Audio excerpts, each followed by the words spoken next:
Hi అండి, welcome to Deepika channel అండి. ఈరోజు మన రెసిపీ వచ్చేసి పూరీలు. కొన్ని హోటళ్ళల్లో చాలా బాగుంటాయి కదా, ఎక్కువ పొంగి పెద్దగా సాఫ్ట్గా ఉంటాయి కదా, అలా మనం ఇంట్లోనే ఈజీగా ఇలా చేసుకోవచ్చండి. ఇట్లా నేనైతే ఎలా చేస్తున్నానో చూపిస్తాను. నేనైతే ఒక కప్పు మైదా, ఒక కప్పు గోధుమ పిండి తీసుకున్నానండి. అందులో ఒక స్పూన్ సాల్ట్ వేసుకున్నానండి. ఒక స్పూను నూనె వేసుకొని బాగా కలుపుకోవాలండి. ఇట్లా బాగా కలుపుకొని అంతా కలిసేలాగా బాగా కలుపుకోవాలి. ఇప్పుడు దాంట్లో కొద్దిగా వాటర్ పోసుకొని బాగా పిండి అనేది కలుపుకోవాలండి. మన పిండి ఎంత బాగా సాఫ్ట్గా కలుపుకుంటే పూరీలు కూడా అంత బాగా వస్తాయండి. ఏదైనా మన పిండి కలిపేదాన్ని బట్టి ఉంటుందండి. మనం సరిగ్గా పిండి కలపలేదనుకో పూరీలు సరిగ్గా పొంగవు, సాఫ్ట్గా ఉండవండి. గట్టిగా ఉంటాయి. వేసిన పూరీలు కూడా సరిగ్గా పొంగక గట్టిగా ఉంటాయండి. అట్లా ఉంటే మనకు పూరీలు బాగా రావు కాదండి. ఏదైనా మనం పిండి అనేది చాలా సాఫ్ట్గా కలుపుకోవాలండి. అప్పుడు పూరీలు అనేటివి చాలా బాగా వస్తాయి, ఎక్కువ బాగా పొంగుతాయండి. అప్పుడు తినడానికి చాలా సాఫ్ట్గా ఉంటాయి, చాలా మెత్తగా ఉంటాయి. అప్పుడు మనకు పూరీలు తినడానికి చాలా బాగుంటాయి. వీటిల్లోకి బాగా బొంబాయి చట్నీ చేసుకుంటే ఇంకా బాగుంటాయి. ఇప్పుడు అయితే నేను పిండి బాగా ఇట్లా కలుపుకుంటున్నానండి. ఇట్లా బాగా కలిపిన తర్వాత ఒక అర్ధగంట పిండి అనేది నానాలి కదా, మూత వేసి పెట్టుకొని ఇట్లా పక్కనైతే పెట్టుకోవాలండి. పిండి బాగా అంతా కలిపిన తర్వాత ఇదిగో చూడండి, నేనైతే బాగా ఇలాగ పిండి అయితే బాగా కలుపుకుంటున్నానండి. ఇలాగ బాగా కలుపుకొని మనం పక్కనైతే పెట్టుకోవాలండి. కొంచెం పిండిని కలిపిన తర్వాత మనము ఒక అర్ధగంట నానబెట్టాలండి. మూత వేసి పెట్టుకుంటే కొంచెం పిండి నానే కొద్దీ పూరీలు కూడా చాలా బాగా వస్తాయి. మనం వెంటనే కలుపుకొని వెంటనే చేసుకుంటే సరిగా రావు. ఒక 10 నిమిషాలు కానీ ఒక అర్ధగంట కానీ నానబెట్టుకోవాలండి ఇట్లాగా. ఇప్పుడు చూడండి, పిండి అయితే అంత బాగా కలుపుకున్నాం కదా. ఇంకా చూడండి, అంత బాగుండాలి, అట్లా సాఫ్ట్గా ఉండాలి పిండి. ఇప్పుడైతే మనము మూత పెట్టేసుకుందామండి. ఇప్పుడు చూడండి, వీటిపైన నేను మూత పెట్టేసి పక్కన పెట్టేసినానండి. ఇప్పుడు నేను వీటికి పూరీలోకి బొంబాయి చట్నీ అయితే చేస్తున్నానండి. ఇలాగ ఒక ఆనియన్ అయితే కట్ చేసుకుంటున్నాను. ఇందులో ఇంకా మీరు ఇంకా చేయొచ్చు, క్యారెట్, పొటాటో, ఇవన్నీ కొన్ని కూరగాయలు వేసి చేసుకోవచ్చు అండి బొంబాయి చట్నీలో. నేను అలాంటివి ఏం వేయలేదండి. ఓన్లీ ఆనియన్స్, 2 టమాటో, 4-5 పచ్చిమిర్చి, కొద్దిగా కరివేపాకు వేసి చేస్తున్నానండి. కానీ ఇట్లా చేసుకుంటేనే బాగుంటుంది. మా పిల్లలు ఇట్లా చేసుకుంటేనే తింటారండి. ఎక్కువ కూరగాయలు ఇట్లా పొటాటో, క్యారెట్ వేస్తే తినరు. అందుకని నేను ఇట్లాగనే చేసుకుంటాను. మీరు కావాలనుకుంటే ఇట్లా వేసుకోండి. ఇంకా ఆలుగడ్డ వేసుకోవచ్చు. నేనైతే వేయలేదు. ఎక్కువ ఇట్లా ఆలుగడ్డ వేసుకొని చేసుకుంటారు దీంట్లో బొంబాయి చట్నీలో. అట్లా వేసుకున్నా కూడా చాలా బాగుంటుంది. మీరు నచ్చితే వేసుకోండి అలాగా. ఇప్పుడు నేనైతే ఇట్లా ఒక టమాటో, ఒక ఆనియన్, 4-5 పచ్చిమిర్చి అయితే తీసుకొని ఇలాగా కట్ చేసుకొని పక్కన పెట్టుకుంటున్నానండి.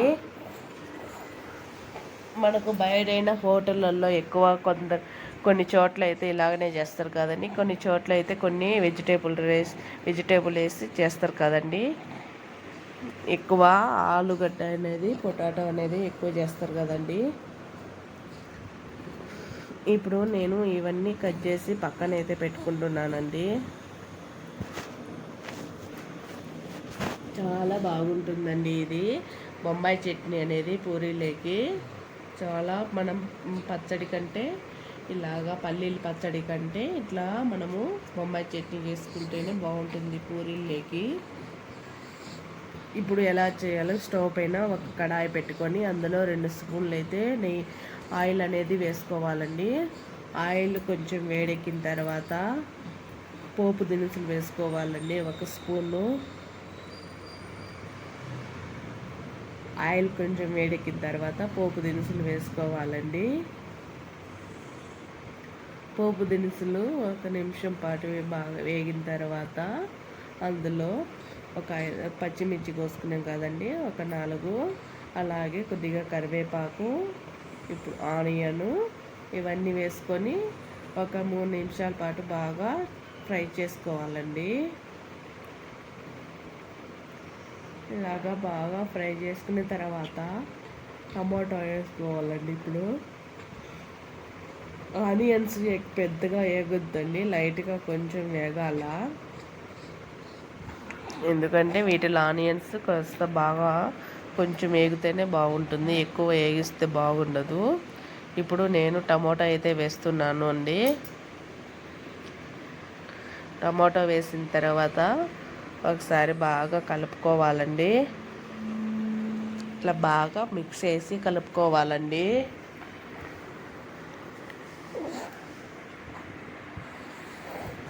బాగా మిక్స్ చేసి కలుపుకున్న తర్వాత అందులో ఒక స్పూను పసుపు వేసుకోవాలండి. పసుపు వేసిన తర్వాత బాగా ఒకసారి మళ్ళీ కలుపుకోవాలండి. అంత బాగా కలిసేలాగా బాగా కలుపుకోవాలి.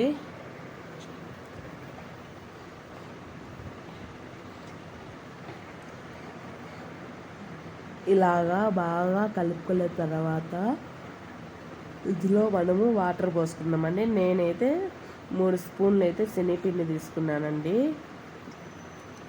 చిన్న కప్పులో ఇట్లా శనగపిండి 3 స్పూన్లు తీసుకున్నానండి. మరీ ఎక్కువ వేసుకోవద్దని, ఇది మనము ఎక్కువ వేసుకొని కలుపుకుంటే మరి గట్టిగా అయిపోతుంది. ఇట్లా 3 స్పూన్లు కానీ ఇట్లా వేసుకోవాలండి. మీరు ఇట్లా 3 స్పూన్లు అయితే వేసుకున్న తర్వాత నేను మళ్ళీ ఇప్పుడు ఇవి మళ్ళీ ఒకసారి ఇట్లా అంతా బాగా కలిసేలాగా ఇట్లా ఫ్రై చేసుకుంటున్నానండి. ఇప్పుడు దీంట్లోకి అయితే వాటర్ పోస్తున్నాను. నేను 3 స్పూన్లు అయితే శనగపిండి వేస్తున్నాను కదా, ఇది 3 గ్లాసుల్లో అయితే వాటర్ పోసుకుంటున్నాను. 3 గ్లాస్ వాటర్ పోసినాక ఇందులో కొద్దిగా కల్లుప్పు వేసుకుందామండి. కల్లుప్పు వేసిన తర్వాత బాగా ఉప్పు అన్నిటి కరిగేలాగా ఒకసారి బాగా కలుపుకోవాలండి. ఇప్పుడు బాగా కలుపుకున్న తర్వాత ఇప్పుడు శనగపిండిలో కొద్దిగా వాటర్ పోసుకొని కలుపుకోవాలండి. చూడండి, ఇంకా శనగపిండి మనము ఇట్లా కొద్దిగా వాటర్ పోసుకొని కొంచెం పతలాగా కలుపుకోవాలండి. ఎక్కువ కొంచెం వంటలు లేకుండా చూసుకోవాలండి. అలాగా కాస్త వంటలు లేకుండా చూసుకోవాలండి.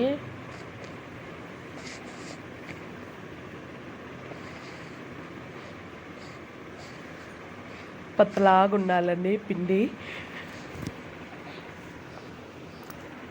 ఇట్లా బాగా పతలాగా కలుపుకుంటే మనకు ఇట్లా మనము కడాయిలో వేసేటప్పుడు మరీ ఎక్కువ అప్పుడే గట్టి పడకుండా చాలా బాగుంటుంది పతలాగా వేసుకోవడానికి. చూడండి, ఆ మాత్రం ఉండాలా మనకు, వంటలు లేకుండా బాగా ఇట్లా కలుపుకోవాలండి. ఇప్పుడు చూడండి, వాటర్ మరుగుతున్నాయి కదా, ఇట్లా వాటర్ మరుగుతున్నప్పుడు మనము మంట తగ్గించుకొని ఇట్లా పోసుకుంటా కొద్దిగా పోసుకొని ఇట్లా ఒకసారి మళ్ళీ అట్లా బాగా కలుపుకోవాలండి.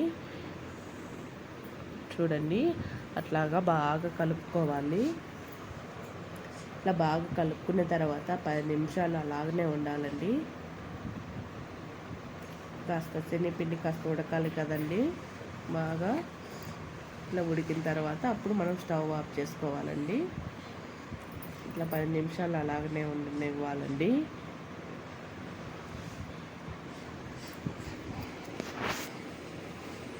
ఉప్పు మీకు లాస్ట్లో ఉప్పు సరిపోయిందో లేదో చూసి వేసుకోండి.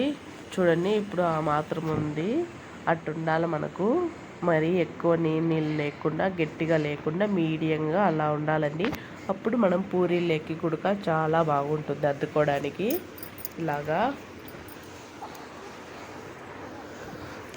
ఇప్పుడు చూడండి, నేనైతే ఇంకా పూరీలు అయితే ఇలా రుద్దుకుంటాను. కాస్త పొడి పిండి చల్లుకొని ఇట్లా వంట చేసుకొని రౌండ్గా ఇట్లా అయితే మనం రౌండ్గా రుద్దుకోవాలండి. కొంచెం మరీ అంత రౌండ్ వచ్చిన కాడికి వస్తుందండి. బాగా ఇట్లా కొంచెం రౌండ్గా రావాలి. ఇట్లా రౌండ్గా అంతా చేసుకునే తర్వాత మనం పక్కన అయితే పెట్టుకొని ఆయిల్ వేడెక్కితే ఆయిల్లో వేసుకోవాలండి. ఇట్లా చూడండి, మరీ అంత రౌండ్గా రావాలి. ఇట్లా రౌండ్గా చేసి పెట్టుకోవాలండి.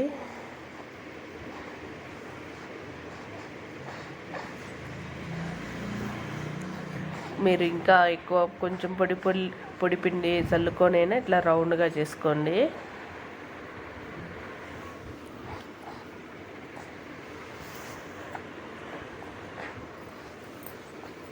మీరు ఇంకా చిన్న సైజు కావాలంటే చిన్న సైజు అయినా చేసుకోవచ్చు, కొంచెం పెద్ద సైజు కావాలంటే పెద్ద సైజు అయినా చేసుకోవచ్చు. నేనైతే మరి కొంచెం చిన్నవి కాదు పెద్దవి కాదు కొంచెం మీడియంగానే చేసినాను. ఇలాగా అన్నీ మనము పొడి పిండి చల్లుకొని ఇట్లా చేసి పెట్టుకొని పక్కనైతే పెట్టుకోవాలండి.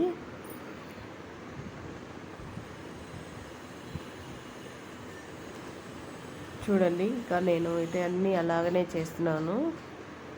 ఈ పూరీలు అయితే మేము వారానికి 2 సార్లైనా ఇలాగనే చేసుకొని అయితే తింటామండి. అయితే ఆయిల్ ఎక్కువ పీల్చుకుంటుందండి, కాస్త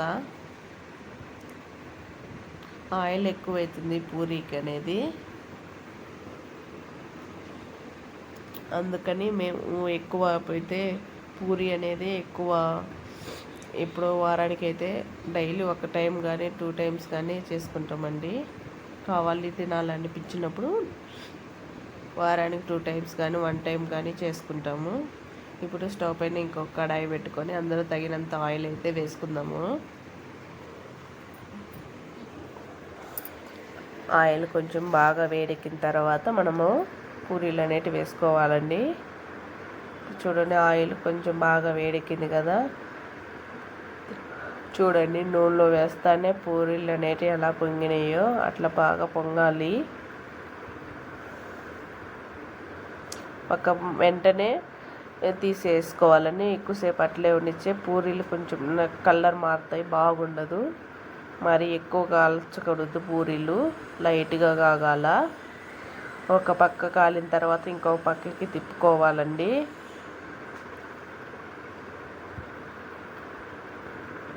చూడండి అలాగ రావాలా మనకు.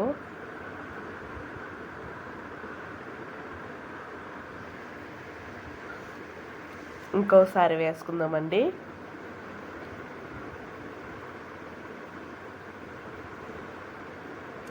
ఇలాగా వేసుకొని ప్రతిదీ బాగా ఇలాగా లైట్గా కాల్చుకోవాలా. చూడండి ఎలా పొంగుతున్నాయో పూరీలు, అలా పొంగాలి మనకు. ఆ మాత్రం ఉండాలి కలరు, ఎక్కువ కాల్చకూడదు. మనము కాలుస్తే బాగుండవు, కొంచెం గట్టిగా అయిపోతాయి. ఇలాగా అన్నీ ఇలాగనే కాల్చుకోవాలండి. తీసి పక్కన ఒక ప్లేట్లోకి అయితే వేసుకోవాలండి.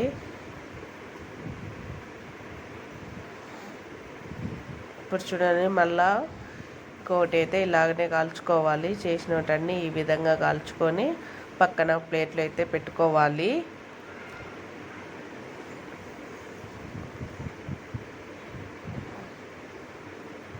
చూడండి అన్నీ ఇలాగనే చేసుకుంటున్నాం కదా, ఈ కలర్ అయితే రావాలి కంపల్సరీ, బాగుంటుంది. ఇట్లా వస్తేనే పూరి మనకు సాఫ్ట్గా మెత్తగా వస్తాయి, చాలా బాగా పొంగుతాయి. పిండి ఎంత బాగా కలుపుకుంటే అంత బాగా పొంగుతాయండి.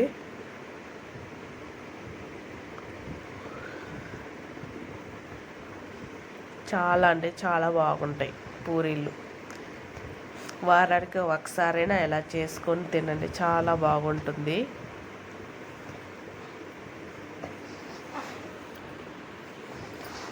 చూడండి ఇంక అన్నీ ఆ విధంగా అయితే కాల్చుకుంటున్నాను.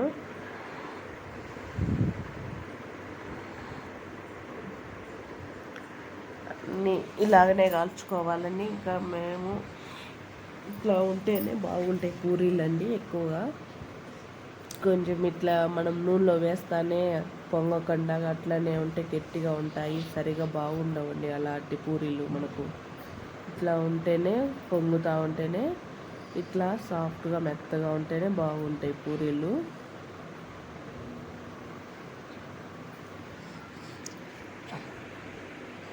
చూడండి అన్నీ నేను ఆ విధంగానే కాల్చుకుంటున్నాను.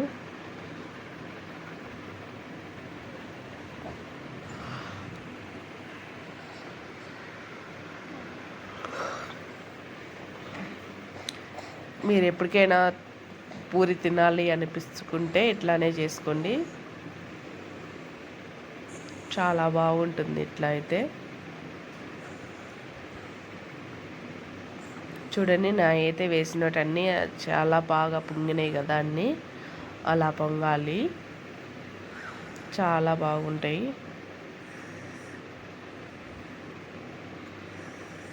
అన్నీ ఈ విధంగానే చేసుకోవాలి.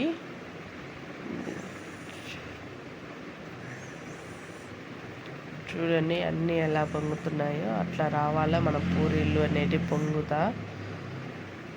నూనెలో వేస్తానే అట్లా పొంగాలండి.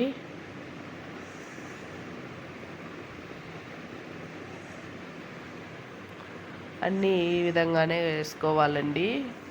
మీరు ఈ విధంగానే చేసుకుంటే చాలా బాగుంటాయి తినడానికి కూడా. పూరీలు చాలా అంటే చాలా బాగుంటాయి.